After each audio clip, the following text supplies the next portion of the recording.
Fui criado lá, no meio da minha vida, não perdi meu pai, né? Uhum. Meu pai foi embora e sempre que eu me via ali cozinhando, eu senti uma presença muito forte dele.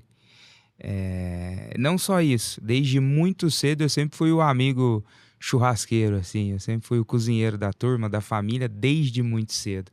E impulsionado pelos meus amigos e esse sentimento, eu resolvi trazer um serviço para o interior, né?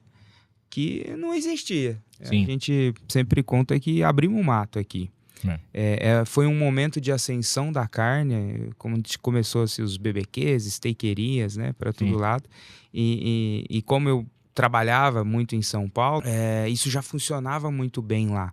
Para São Paulo é muito confortável as pessoas virem até você, Sim. né, por conta do ritmo da cidade.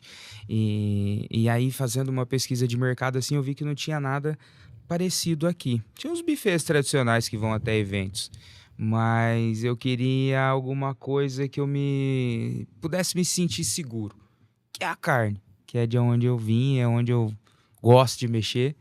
E então entrei para o universo do churrasco, mas com o pé lá dentro de Minas Gerais, honrando ali pratos e receitas da minha família e tudo, né, que a gente significa hoje nos cardápios, ele tem esse link, essa história com a comida sertaneja mineira.